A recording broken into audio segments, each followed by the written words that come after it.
Halo dear listeners, welcome to the Journalist Rooms with me, Mrs. Mawaddah.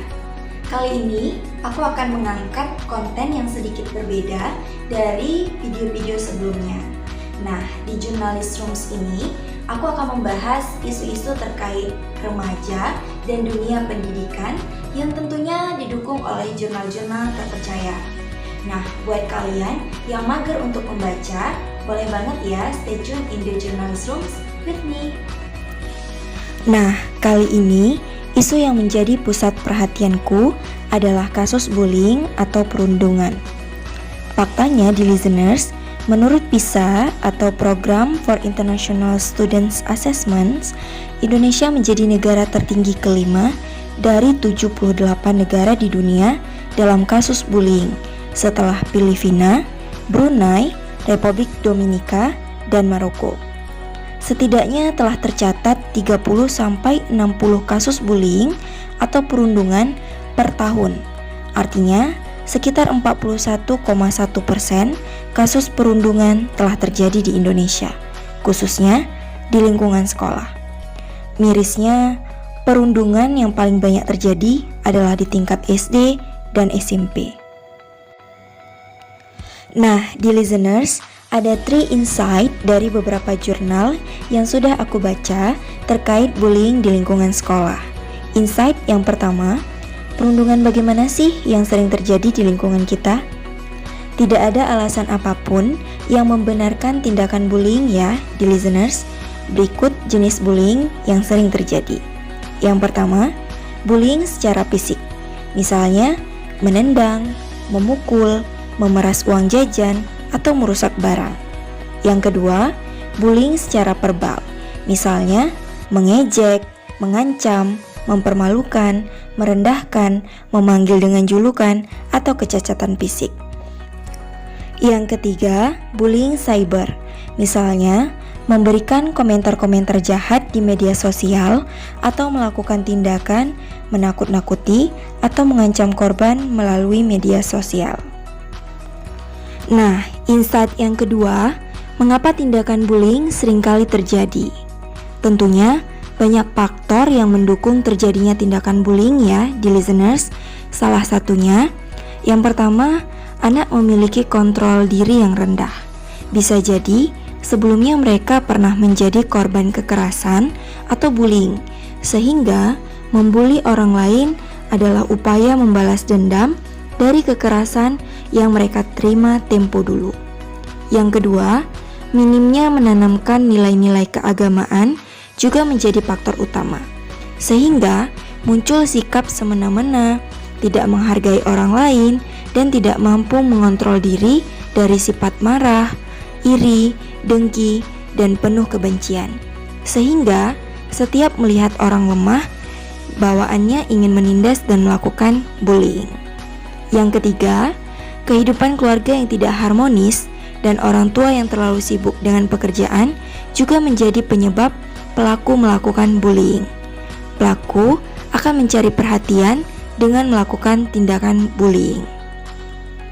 Yang keempat, pelaku memiliki dukungan kekuasaan, popularitas, dan status di lingkungannya, sehingga mudah bersikap semena-mena terhadap orang lain. Yang kelima, penggunaan gadget dan media sosial secara bebas tanpa batasan akan memudahkan anak-anak mengakses tontonan kekerasan yang akhirnya dicontoh dan melakukan hal serupa di sekolah. The last but not least, insight yang ketiga. Bagaimana sih tips dan trik mencegah terjadinya bullying jika itu terjadi pada kita, anak-anak, atau siswa di sekolah kita? Di listeners, pencegahan tindakan bullying membutuhkan kerjasama dari semua pihak, baik sang anak, orang tua, guru, maupun pihak sekolah. Pencegahan dapat dilakukan dengan cara yang pertama, memberikan edukasi tentang bullying dan bagaimana cara menyikapinya jika tindakan bullying terjadi di lingkungan anak. Tentunya, peran ini harus dilakukan bersama antara orang tua dan sekolah, yaitu melakukan upaya dukungan kepada korban untuk melaporkan tindakan bullying dan meningkatkan kembali rasa percaya diri dan keberanian dalam diri korban. Pentingnya menanamkan sikap berani melawan kekerasan yang terjadi pada diri sendiri. Tanamkan bahwa tidak ada yang boleh bersikap semena-mena pada diri kita. Yang kedua, meningkatkan nilai-nilai keagamaan dan kepribadian. Misalnya, terkait dengan toleransi, peduli terhadap sesama, menghormati orang lain, berlaku adil, dan tidak bersikap semena-mena kepada anak sebelum memulai pembelajaran atau meluangkan waktu untuk mendengarkan cerita, aktivitas, dan kegiatan anak-anak di sekolah. Yang ketiga, memperkuat pola asuh anak dan terapkan hidup harmonis di lingkungan keluarga. Dan ciptakan pula lingkungan sekolah yang aman serta nyaman melalui komunikasi efektif antara siswa dan guru, hingga menyediakan wadah bantuan bagi siswa korban bullying. Yang keempat, mendampingi anak-anak dalam penggunaan internet dan memperhatikan bahan bacaan yang dikonsumsi anak. Sumber perilaku masa kini 90% didominasi oleh lingkungan dan bebasnya dalam menggunakan internet. Oleh sebab itu, orang tua dan juga guru perlu tahu lingkungan pertemanan anak-anak dan hal apa saja yang mereka akses di internet. Yang kelima, orang tua dan guru sebaiknya menjadi pendengar yang baik. Ketika anak melaporkan tindakan bullying, validasi perasaan mereka dan beri dukungan emosional. Berikan saran-saran yang membuat anak menjadi percaya diri kembali dan membalas bullying dengan menunjukkan prestasi, bukan menganggap enteng bullying dan membiarkannya terjadi.